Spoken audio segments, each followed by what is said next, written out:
trying to get some volume in this bit. I don't know. I don't know what's happening.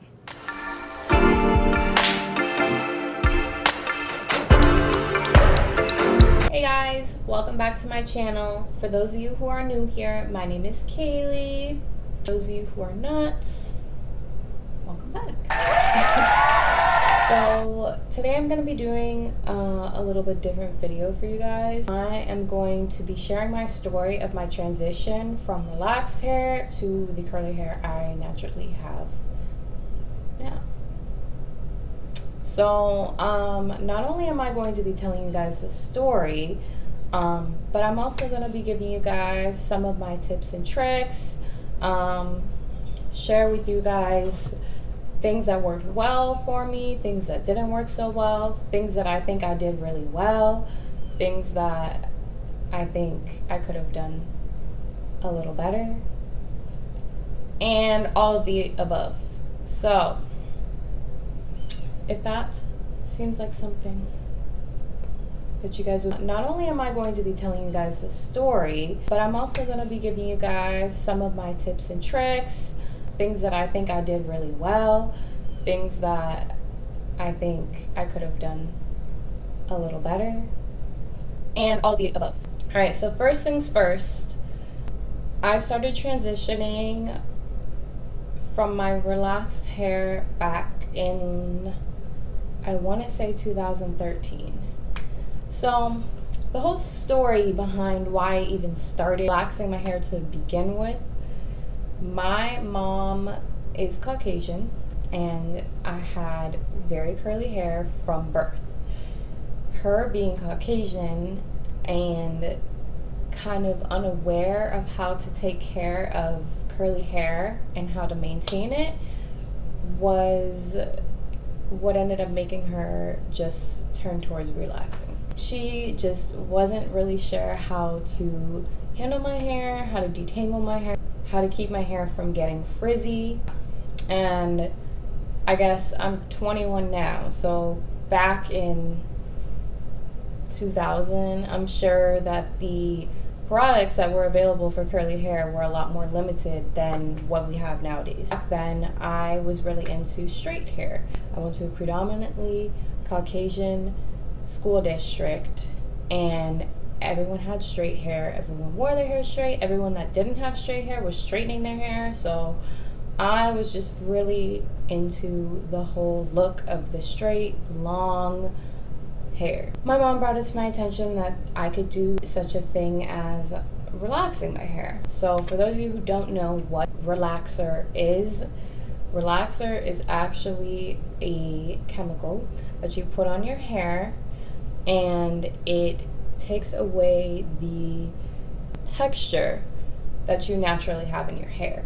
So I naturally have a hair type of a 3B and a 3C. So that basically took it down to a more wavy state. My mom was able to handle a lot better, and it was just a lot easier to do my hair overall and to style it. So we did that for quite some time, probably from, I'd say, around the age of 10 until I was about 13. Relaxing your hair is very similar to like dyeing your hair in the aspect of it grows out, so you have to keep doing it. So when my hair would grow out, I would see my natural texture start to come through, and I would realize like, wow, like my curls are actually really pretty, and like people pay for this kind of hair. I should really just grow it out just to see what it would look like. I mean, now this time I'm a teenager, I do my own hair, and there's way more of a choice of products to pick from in order to combat curly hair. So I said, you know what, let's go for it. So I stopped relaxing my hair entirely in 2013, and that's when I started my journey, if you will. So this is actually really, really embarrassing. I hate that I have to actually show these old pictures just because during this time it was rough, y'all.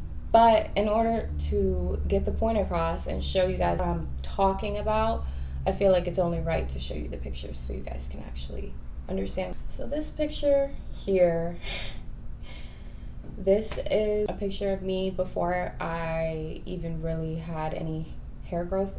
This is right after I decided I'm done with relaxer and we are growing out our hair. That is what we're doing.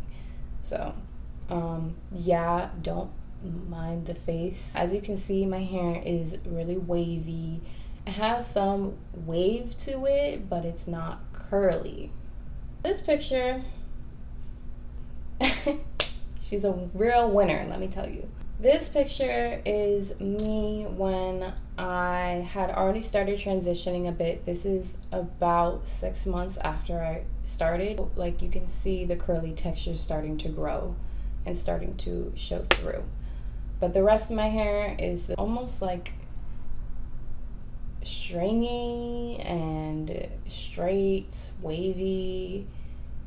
It's just very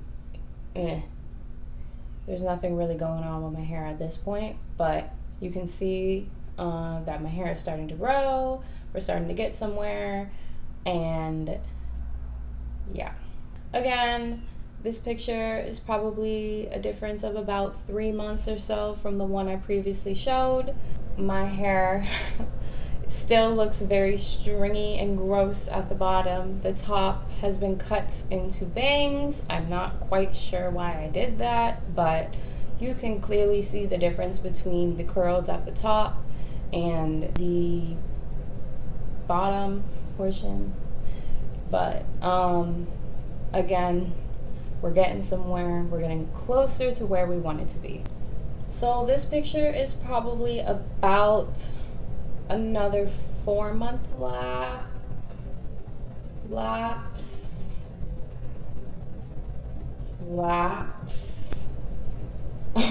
or so. I would say about 4 months. So you can see my hair is continuing to grow. It's about shoulder length now, and around this time I remember thinking to myself that I should just do the big chop. But I've always been one that just loved long hair, and I had to have my length, I had to have my hang time. So I was strongly against it. So at this time, as you can see, I'm just walking around with 2 different textures going on in my hair, and that's just what we're dealing with. So it's actually really crazy looking back at some of these pictures, because I can really see the progress between these pictures and see the major differences and the milestones that I was hitting between these pictures. But yeah, obviously in this picture I'm still walking around looking crazy. What's happening with my lighting? I don't know. Still looking crazy.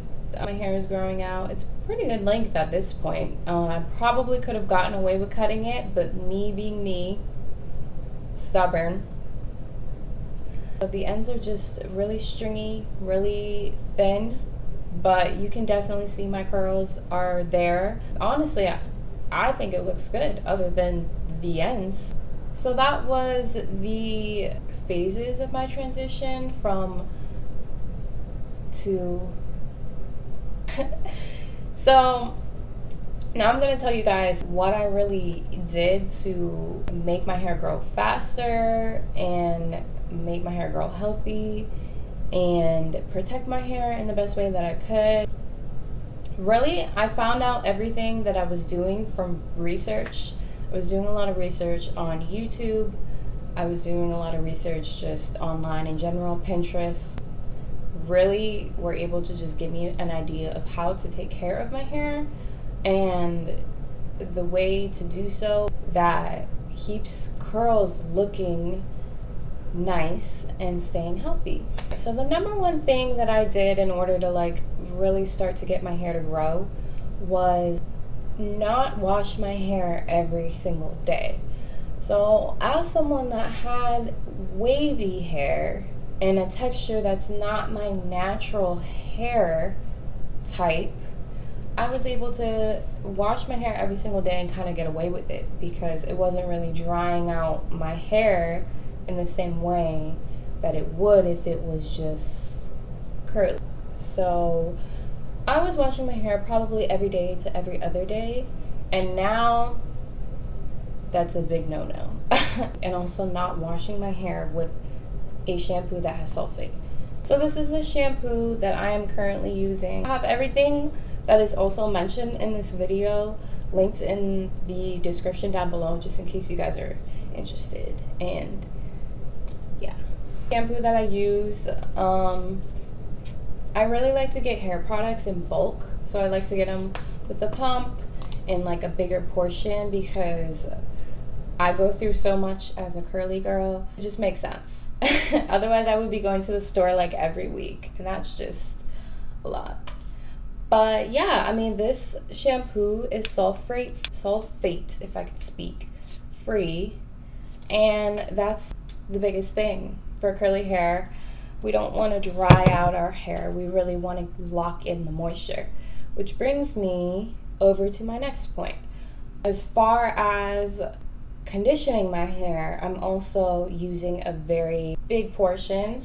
The best one that I have been able to find is the Miracle Moist conditioner by Aussie. I've literally been using this since forever, literally. It's actually super moisturizing, and it's not too bad for your hair. This particular brand is paraben free, which is good, and it also is packed with a lot of like natural moisturizing ingredients. So no sulfates, moisture girl, moisture. Your hair needs it. I wash my hair every 4 to 5 days. Sorry for the angle change. I just really forgot to mention something. One thing that I feel like I missed was not only the importance of moisture in a regular conditioner, but also the importance of moisture in a deep conditioner or a mask. So this is something that I find really important, and I'm sure most curly girls can agree. This is one thing that allows us to really get the deep conditioning, the deep moisture that we need for strong hair, healthy hair, shiny hair, and bouncy curls. It's really a necessity. So me being me, back in the day, of course, I never really knew what a mask was. I never really picked up any masks or really knew that that was something that I should make a part of my routine. So I failed to do that. Since I have started using a mask on a regular basis, definitely see why it's so important. So right now I'm currently using the Shea Moisture Manuka Honey and Mafura, I think that's how you pronounce it, Oil Intensive Hydration Hair Mask. So it looks like this. I don't know if you guys can see. It's super sunny out right now. I'm going off of natural light, so I apologize. That's what it looks like. But super good ingredients. It's Shea Moisture, so no sulfates, no parabens, none of that, the whole nine.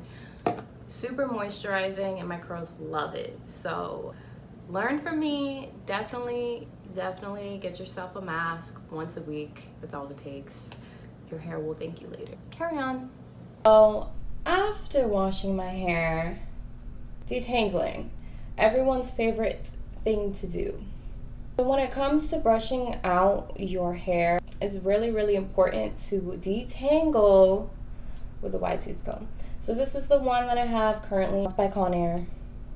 I use it in the shower, and I also use it when I get out the shower with the products that I use, my leave-in conditioner, and I start at my ends, pick through, detangle until everything is detangled. Really important to use a wide tooth comb or a Denman brush, but definitely something wide tooth, not something It's gonna be really narrow because that is what is going to cause breakage and frizz, which we as curly girls do not like. Like I said, back when I started this whole journey, there wasn't quite as many things on the shelves that were tailored for curly hair, unfortunately.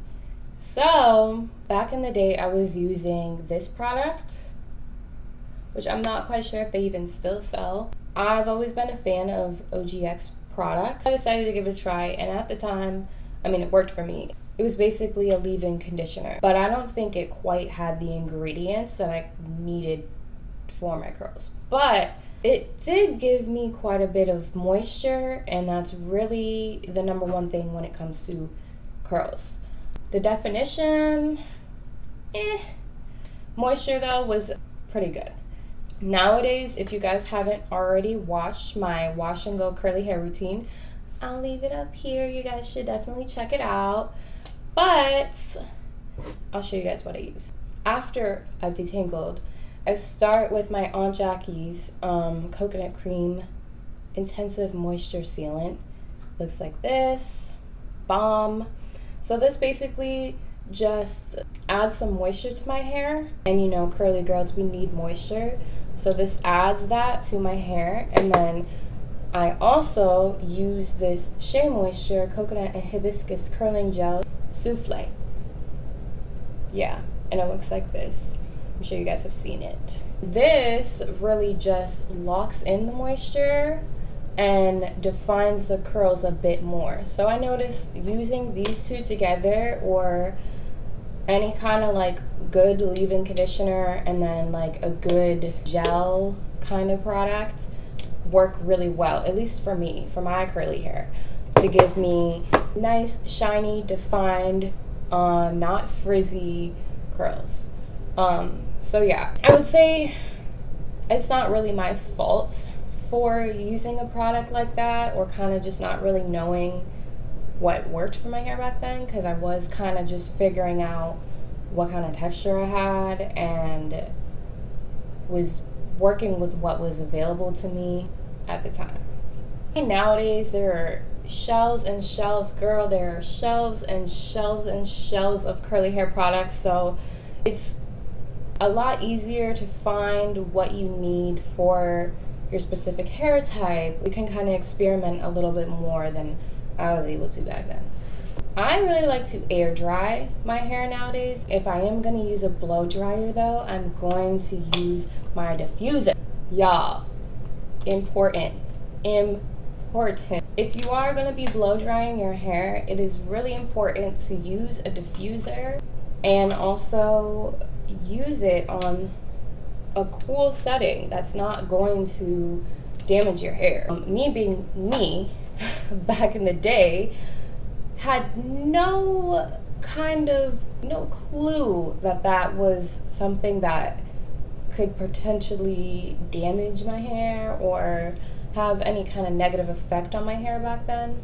I would use my blow dryer without the diffuser, which is a big no-no. It's just asking for 1, damage, and 2, frizz. I know a lot of times walking out the house, I was a frizz ball, and I was also damaging my hair, which, yes, my hair is healthy now, but if you can help it,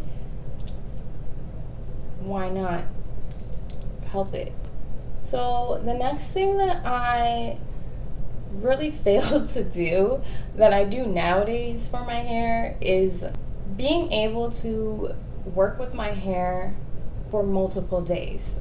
So I would do my hair, get it looking decent, have my curls looking nice, then sleep on it, and then the next morning it would just be a frizz ball. And obviously I'm not trying to wake up and walk out the house looking like a frizz ball, so the solution to that was to wash my hair and do the whole process all over again. Nowadays I do 2 things. So before, I was probably just putting my hair up in a ponytail using one of these, waking up and it being stuck in my hair, having to rip it out, you know, the whole process.